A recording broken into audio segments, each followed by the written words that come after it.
Hi folks, Luna here with ForFlow. It's been a really long time again.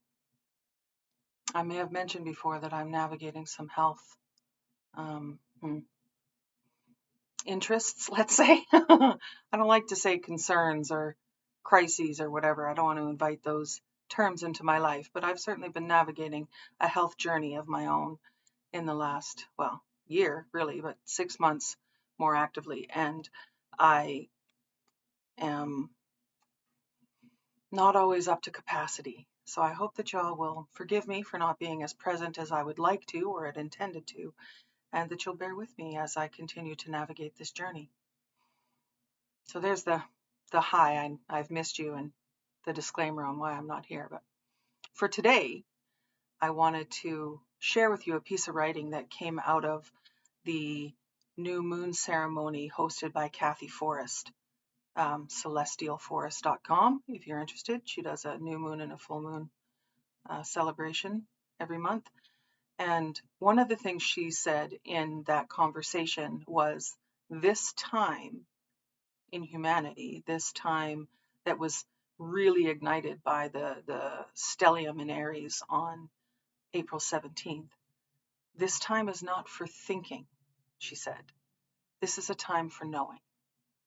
And that statement really sat with me, and it I allowed it to really drop into my body and feel that for a minute and asked myself, what do I know? And what do I think? And this is some writing that came out of that ponderance, and I wanted to share it with you. So I know that selling my house at this time is the next right step, but I keep thinking that it's a loss and a failure. I know that there's something great on the other side of this, but all I can keep thinking about is what I will have to leave behind.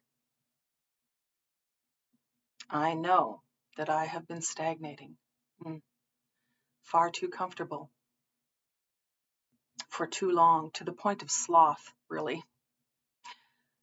Yet I keep thinking, wasn't that the goal? All the hard work and sacrifice for our comfort, wasn't that the goal, to be comfortable? Hmm. And I know that I am meant for more, but I keep thinking that I deserve less. And that shows up in all the ways that thinking can manifest. Things like not showing up fully authentic in relationships, and so they dissolve. Or the ongoing efforts to fit into the matrix programming. Work hard and you'll achieve and be fulfilled. And uh, I've continued to do that when I knew that that was not where I needed to be or what I ought to be focusing on. And I've done it to the point now that I am experiencing significant dis-ease and illness in my life and in my health. The more I keep thinking that that's the way to do things, the more my life falls apart. That's what I know. And I know that I have all that I need to live the life that I desire. But I keep thinking, not enoughness, not educated enough, not skilled enough. I don't have the right tools, not enough, not enough. I know that my thoughts are not me, and that many of them aren't even true. I know that my thoughts create my reality. I know that I can control my thoughts and not be a slave or a victim of them. And I know that it takes practice. I spent 54 years practicing the programmed thoughts of, you know, follow the formula that's prescribed by the general society and it'll all be good. And I know that's not working. So 54 years of that practice, I'm going to be patient and compassionate and loving with myself as I begin to choose what thoughts can stay, what thoughts have to go or grow or adapt, because I know my choices matter and they don't impact only me. Every decision that I make ripples out and impacts those around me and even the collective to varying degrees.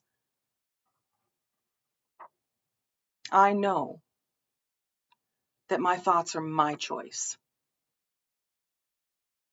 and I can choose. I can choose peace even when there is violence, fighting, or discord all around me and in the world. I can choose joy even when faced with loss, personally and collectively. I can choose hope even when all seems hopeless. And I can choose love for even those who I would consider my enemy or the folks that I wouldn't want to spend time with. I know my thoughts create for me and for all around me.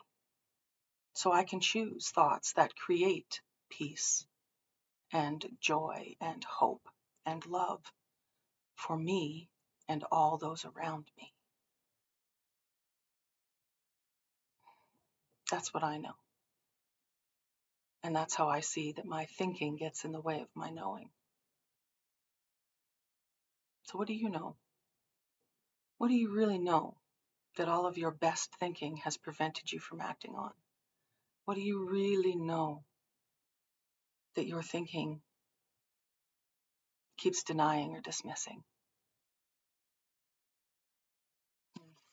Thanks, folks. I'll see you again.